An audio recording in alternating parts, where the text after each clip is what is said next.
Hello and welcome to Never a Truer Word, where we look at the words that people choose to use to see if they're telling the truth, the whole truth, and nothing but the truth. And we're going into the Madeleine McCann case now. Madeleine disappeared in 2003, and Christian B, a German guy, has emerged in the last few years, in the eyes of some at least, of being a key suspect in her disappearance. And there's been some new allegations made about him. So are they credible? Here's the story that we're going to look at, which is linked in the show description. So if you want to read the article in full, watch the interview in full, then the link is there. The headline says, "Plot to kidnap child hatched a week before Madeleine McCann disappeared." Expat Ken Ralphs said that Christian B, the German drifter suspected of abducting Madeleine, tried to recruit a mutual friend to help find a youngster to sell to a childless couple. So we're going to look at the words of Ken, and we're going to see if we think he's telling the truth or if there's some deception happening there, because that's what we do here. We look at the words that someone uses, the statements they made. We're not going to look at evidence or whether it's logical even or whether it's credible. We're going to look at the words that someone chooses to use.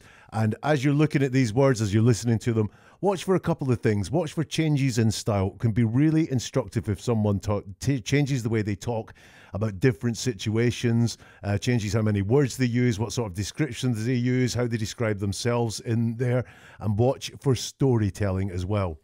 That's when it's less like someone telling you what happened and more like someone narrating a book to you. When that's happening, there's a chance that deception is happening. And I always want you to come out of these episodes with a bit more skill in looking at the world around you and the words that are used around you so that you're better armed to detect deception in your everyday life. As always, if you see or hear something you think, wow, that works for me, press the like button. It's a simple act. Not many people do it, but the more people that do, the more this content gets out to other people. You can use the share buttons to do the same thing. If you think you know someone that's interested in the Madeleine McCann case and they'd like to know a little bit more about what is going on in it currently, the share button is fantastic for that. The comments, whether they are on this platform or whether you get in touch on social media, always really insightful and make me think a lot about what it is that we're doing here. And as a bonus, you could start in one of the bonus episodes where we look at the comments that are made on the episodes. And if you press the subscribe or the follow button, whichever is available to you, then you'll get more like this to your device as soon as it is released. So let's look at the words of Ken then. And this is the first part of Ken that we're going to have a look at. We had a few beers. And then obviously during the early hours of the morning, started to cry. Well, then he confessed to me he was getting involved with Christian to take a child from Praia Da Luz from a rich family. So the first thing that is said there is we had a few beers, and then obviously during the early hours of the morning, and the name is bleeped out for legal reasons. They can't use the name of the person that they're talking about here, but the name started to cry. I want you to notice there was an edit there in the video, so it doesn't flow exactly. And in fairness to Ken, we need to be aware that he may have said much more when he was being interviewed for this piece than we actually see. Certainly, the interview didn't flow quite as it appears there. So there's an edit after started to cry. Ken picks up and says, "And then he confessed to me that he was getting involved with Christian to take a child from Praia Da Luz from a rich family." First warning for me here, this is a second-hand story, a big red flag for two reasons, okay? First off, if we used all the skills we have and we detected that Ken was telling the truth, that's only the truth as Ken knows it. So if we went, yeah, everything he says stacks up, we believe this did happen, then all we believe that happened is the conversation happened, that he was told that this was happening. That is not proof or evidence that there was actually this plot by Christian B to take a child from Praia Da Luz from a rich family, only that Ken was told there was.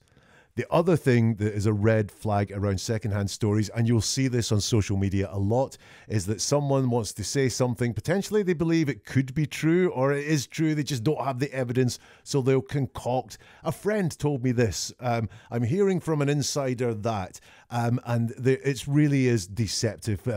And you'll know this sort of story. It's when someone says something like, a friend tells me their child at school has been told XYZ, what an outrage, and it starts a viral Twitter or X thread, and you're sitting there looking at it going, why did you have to involve a friend here? Why is this a second-hand story? So second-hand stories always, always worry me. For example, if I told you I went to the cinema last night, if you believe me and you tell someone else that I went to the cinema last night, you'll be talking truthfully because you believe the truth is I went to the cinema last night. And that's whether I went to the cinema or not, your language will be truthful because you believe I went to the cinema last night. So I always have red flags for a couple of reasons on second-hand stories. The next thing I noticed from Ken is and then storytelling.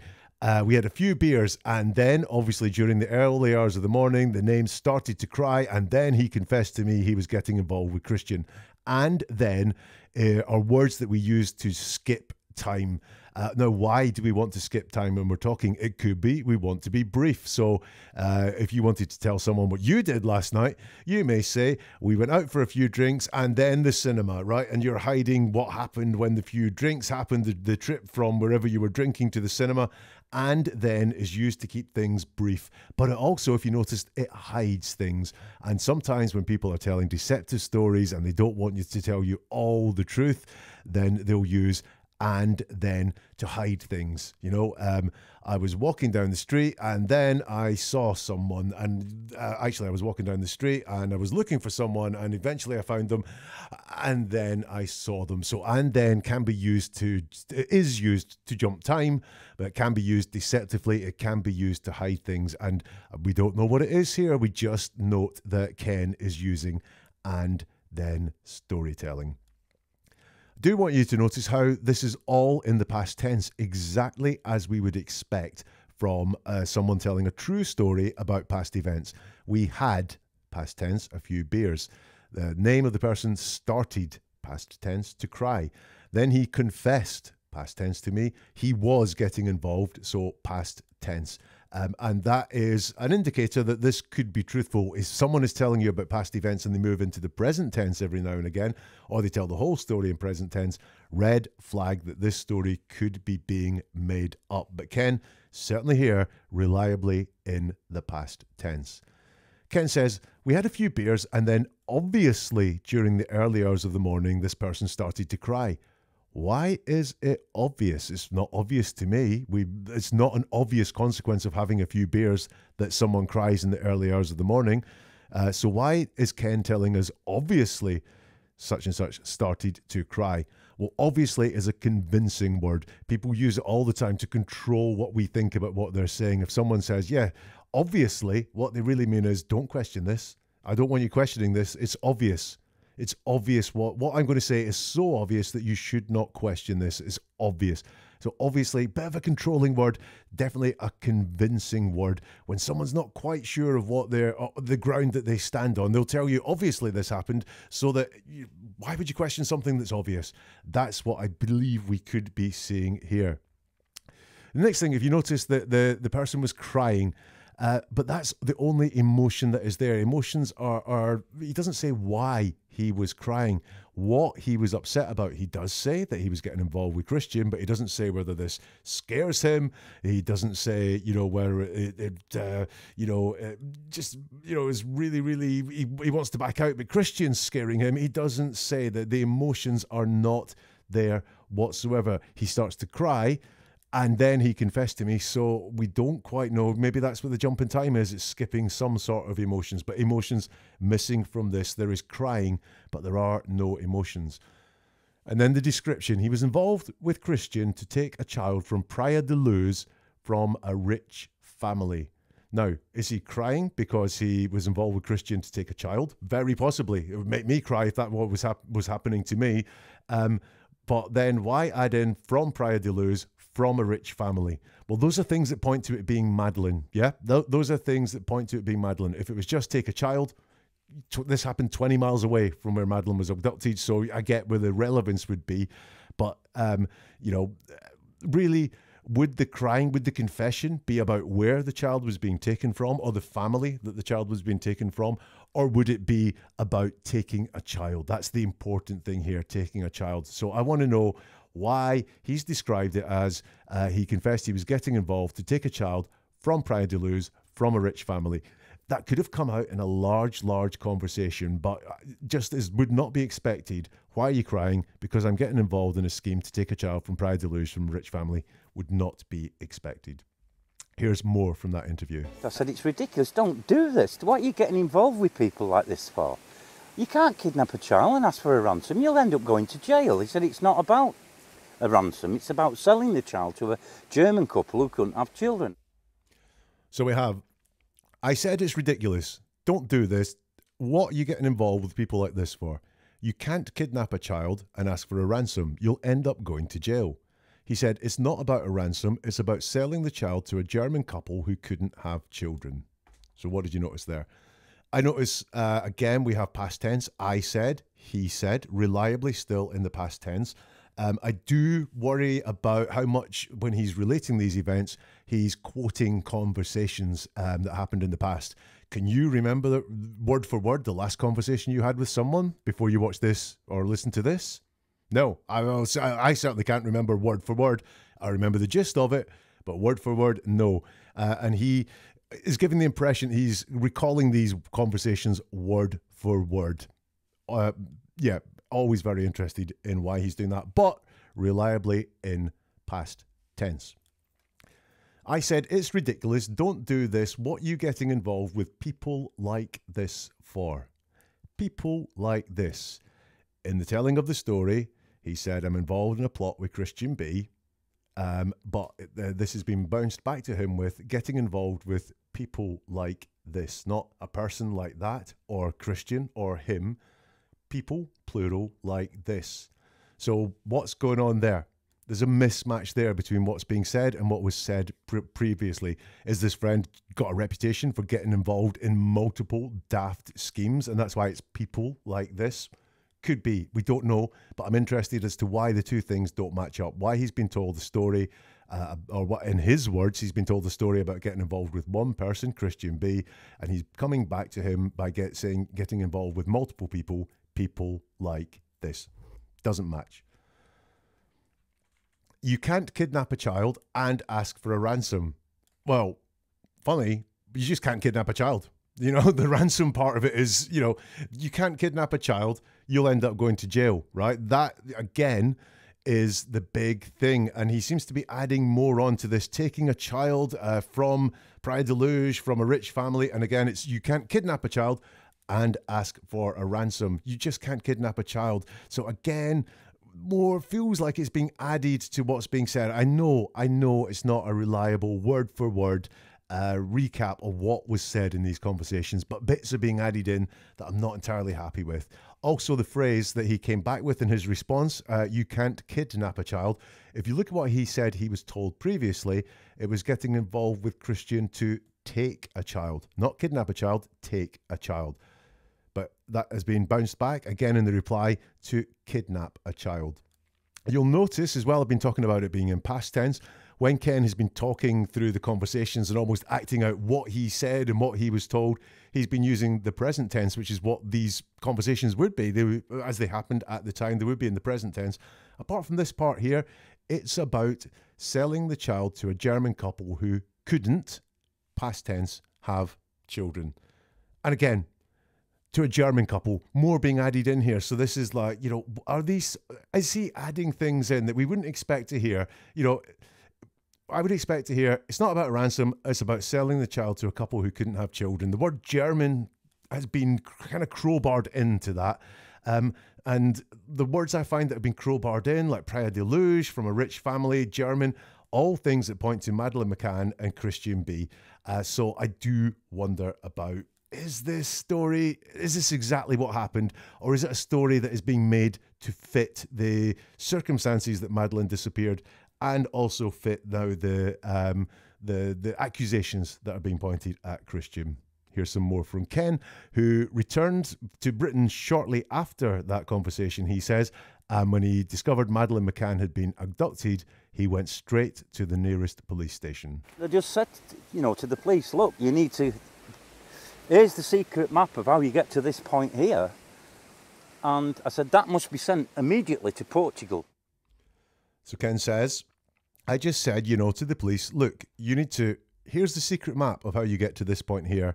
And I said, that must be sent immediately to Portugal. The first thing I'll point out is when he talks about here, here's the secret map of how you get to this point here. He's giving the interview at the point where he said the conversation with his friend happened. So that's why he's saying here. What else do I notice? I notice incredibly controlling language. Look, you need to. And I said that must be sent immediately to Portugal. So quite controlling language in his conversation with the police here.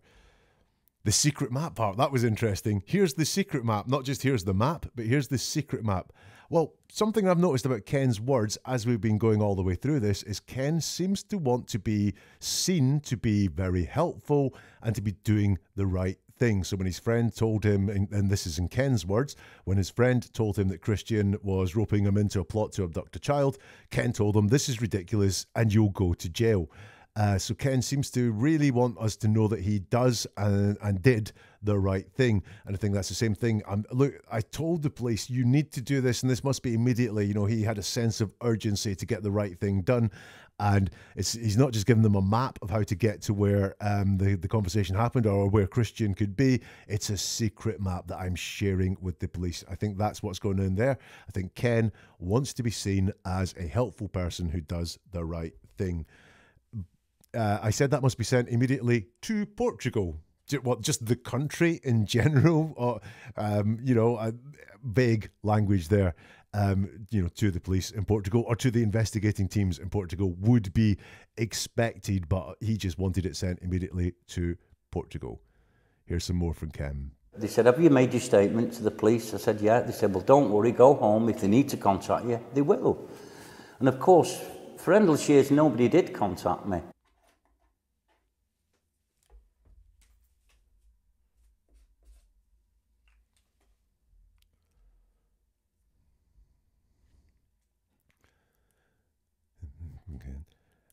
And here he is talking about his return to Portugal, and he went to see the police there too. They said, have you made your statement to the police? I said, yeah. They said, well, don't worry, go home. If they need to contact you, they will.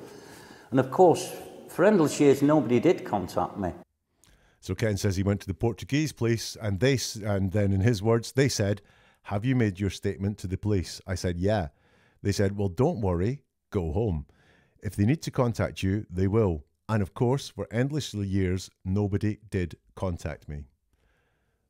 I've got of course there. Of course, for endless years, nobody did contact me. This is very much like the obviously that we saw earlier. It's a convincing word, and it wasn't obvious to me why he started crying. And here, of course, I don't know why, of course, for endless years, nobody did contact me. Why, of course, for endless years, nobody did contact me? Why is he saying, of course? Is it a distrust of the police? Could be. Is it the fact that actually this never happened? And that's why, of course, if you didn't actually go to the police, of course, for endless years, nobody did contact me. This interested me. You know, he says he waited endless years. Now, in his telling of the story, he was told a week before Madeleine McCann disappeared that Christian was plotting to take a child from a rich couple in Praia Da Luz. And as he says, when he heard about the abduction of Madeleine McCann, he went to the police. And then he went to the police again in Portugal. And then for endless years, he waited to be contacted. That's really interesting, especially for someone who I think really wanted to do the right thing. He just seems to have sat back and waited to be contacted, not again contacted the police again, not, you know, maybe went to the press or spoke to the McCanns themselves, who were after, you know, they were very active in looking for leads and lots of investigators working on it. But Ken just sat back for endless years. That's interesting and slightly concerning. And also notice that he doesn't say for all these years the police didn't contact him. Nobody did contact me. Why nobody? Why is he not talking about the police here specifically? Why is it just a very general, for endless years, nobody did contact me? Here's the last part from Ken. You told the UK police in 2007. Mm-hmm. You told them again in 2020. Yeah, I've sent my statement to the German prosecution. And then what happened? And then they've just sent it straight back to Scotland Yard. So what's happened to... They found him. And did he back up your story? Well, he said he doesn't know us. I have 12 independent witnesses that can prove he's lying. So the start of that, you told the UK police in 2007, and Ken says, mm-hmm. And the interviewer says, you told them again in 2020. And there's a kind of question mark there. And Ken says, yeah, I've sent my statement to the German prosecution. Does that answer the question? You told the UK police in 2027, you told them again in 2020. The question is, did you tell the UK police again in 2020? And he says, yeah, I sent my statement to the German prosecution. Well, that's not the same thing as telling the UK police again in 2020. Why did he not answer that question directly? He's then asked, and then what happened? And Ken says, and then they just sent it straight back to Scotland Yard. He's asked, so what happened to, and the person is named and it's bleeped out. Ken says, they found him. And he's asked, and did he back up your story? And Ken says, well, he says he doesn't know us. I have 12 independent witnesses that can prove he's lying. First thing I've got there, doesn't answer the question twice. So what happened to this person? They found him. That's not what happened to the person. That's what someone else did. So what has happened to the person, and why is Ken not answering that question? So what happened to the person? They found him is not answering the question. What is it about answering the question directly and honestly that makes Ken uncomfortable, and he wants to go on to something a bit safer for him to say they found him? And the next question, and did he back up your story? Ken says, well, he said he doesn't know us. So he's asked a question where the answer could be yes, no, or I don't know. And he starts with well, which is not yes, no, I don't know. In fact, there's no yes, there's no no, there's no I don't know in the answer to that question. So that's a red flag that something is being hidden, that we're being taken onto a bit of a diversion route here. And he starts his answer with well, which is always a sure sign that you're going to hear something that you weren't expecting to hear. So, and did he back up your story? We're expecting yes, he did. No, he didn't back up my story, or I don't know. No one's ever told me, right? Instead, we get well, which means you're going to hear something unexpected. Well, he said he doesn't know us, which is a yes-no question, and he does not answer the question yes or no. Ken says, I have 12 independent witnesses. I think not just 12 people, 12 others, 12 friends, independent witnesses. It's a very formal phrase, isn't it? I have 12 independent witnesses, and we tend to use formal phrases if we want to appear impressive. If we want to make the point look more solid than it does, we'll use formal languages. So I have 12 independent witnesses, and those independent witnesses can prove he's lying, but doesn't say about what. Is it about the fact that he says he doesn't know Ken, or is it the fact that, you know, was he asked about this plot to abduct Madeleine? Because really what we want from this, and what I think the interviewer is getting at, is, did the police go and talk to your friend, and did he back up your story that he was involved and he knew that a week before Madeleine McCann disappeared, Christian B was plotting to abduct a child? We don't get any of that whatsoever. And Ken says he's lying. So we don't know what it is that Ken claims that this friend is lying about. Also, one final point. If he has, I have 12 independent witnesses. I have suggests ownership or possession. If you have ownership or possession of these people, are they really independent? In your words, you have them, so are they independent? So that's the words of Ken about Christian B. I've got some complex conclusions here. Big difference, if you notice, between the descriptions of his interactions with his friend on the night where they had a few beers and with the police. The police ones, Ken is very meek and mild, apart from that first police interaction where you must send this to Portugal immediately. He was in control in that interaction. With the other conversations with the police, he let them be in control. I'm just going to sit back and wait for someone to call me for 17 years. He went from must do in that first police interaction that he had, you must do this immediately. He went to waiting for years. Now, look, I said there were some edits in this. I would have to hear a lot more to be reassured in any way that the conversation with the friend about Christian planning a kidnapping happened, especially like he said it did. But it seems to me that it's a secondhand story, and some of the wording being used suggests that maybe something happened. Maybe there was some conversation in the vicinity, near enough to Praia Da Luz and ish close to the point where Madeleine was disappeared. And then some other things have been embellished or added into this. The fact it was Praia Da Luz, maybe that was never mentioned before. The fact it was from a rich family. The fact it was for a German couple. So I'd have to hear a lot more to be reassured that conversation that let Ken know that Christian B was planning a kidnapping 1 week before Madeleine McCann's abduction happened. It does too many red flags, too many question marks, too many bits of storytelling there for me to conclude that that did happen. If you take something away from this, watch or listen for changes in styles when someone's having when someone's telling you a story, especially the amount of words they use, the amount of detail that they use, their position in the conversations as well. Watch for those changes, because then it might just let you know when someone's telling the truth and whether they're moving into a bit of a storytelling mode. And that storytelling, it can be very important. Is someone just telling you what happened, telling you the events and facts that happened, or are they telling you a bit of a story, almost like a children's fairy tale? Once upon a time, this happened, and then this happened, and then that happened. If you hit the subscribe or follow button, you will get more like this as soon as it's released. You'll direct to your device, you'll get a notification, and your skills in detecting deception in the words and statements around you will improve in no time. If you enjoyed this, if you got something from it, hit the like button or share it with people. There's a lot of people interested in the disappearance of Madeleine McCann, a lot of people talking about Christian B. So if you share it with them, then that helps this get to more people. And as always, comments, whether they're on this platform, whether they're on social media, all the links are in the description to this show, are always appreciated, and you may find yourself having your comment answered in one of the bonus episodes. Finally, neveratruerword.com, more podcasts, more videos. You can find all the socials there as well. Sign up for the newsletter, and if you really want to know what's being said in the world around you, there's a couple of books that you could purchase, have a look at, and you will find a much richer way of looking at the words that people use in your everyday life. And we'll see you again soon for something new from Never a Truer Word.